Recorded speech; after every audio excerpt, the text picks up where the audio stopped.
study of comparing vaccinated versus unvaccinated children. As the trailer you just watched noted, Bigtree, ICANN CEO, had met Dr. Marcus Zervosem at one point, who was the head of infectious disease at Henry Ford Medical Center.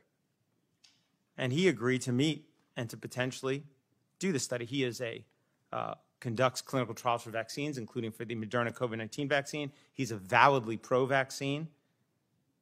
And when we met him, we argued that this was an opportunity to shut the anti-vaxxers up about their claim that unvaccinated children are healthier. To our surprise, Dr. Zervosem said he would conduct the study. He recruited a chief epidemiologist and 2 statisticians within Henry Ford to do so. These were mainstream scientists who no doubt held orthodox views regarding vaccines. In early 2020, I received a copy of the study. It showed the results of the analysis comparing children enrolled in Henry Ford from 2000 to 2016 from birth onward who had no vaccines compared to those who had 1 or more vaccines. This study was based on actual medical records, meaning finally a large vaccinated versus unvaccinated study using health data from a major United States health institution, something, as the IOM pointed out, never existed before. The study began by explaining it set out to reduce vaccine hesitancy by assuring parents the CDC vaccine schedule is safe. Instead, what these researchers found was that vaccinated children had 4.29 times the rate of asthma, 3.03 times the rate of atopic disease, 5.96 times the rate of autoimmune disease, and 5.53 times the rate of neurodevelopmental disorders, which included 3.28 times the rate of developmental delay and 4.47 times the rate of speech disorder. All of these findings were statistically significant.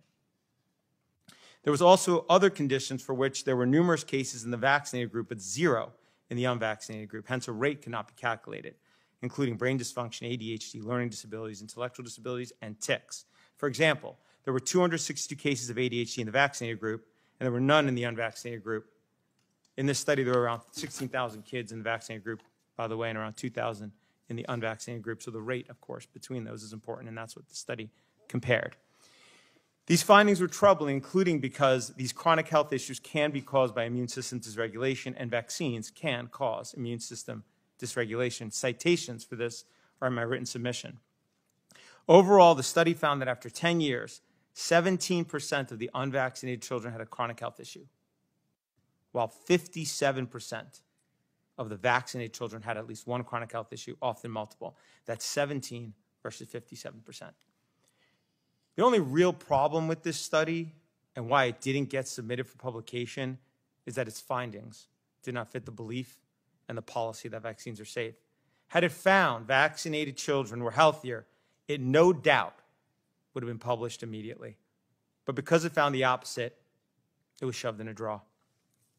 We have repeatedly urged Dr. Zervosem and Lamoretta to submit the study for publication. They have affirmed the study was well designed and conducted. But Dr. Zervosem has said he doesn't want to lose his job. And Dr. Lamoretta has said she does not want to make doctors uncomfortable. This is a real-world example of how the science around vaccines gets corrupted, how only studies that confirm the beliefs and policies that vaccines are safe get published. Everything else gets shoved in a drawer. This selection bias is dangerous and results in corrupting all the science concerning vaccine safety. We can protect children from infectious disease, and we can protect children from vaccine harms. We should and we must do both. Oh my God! Game over.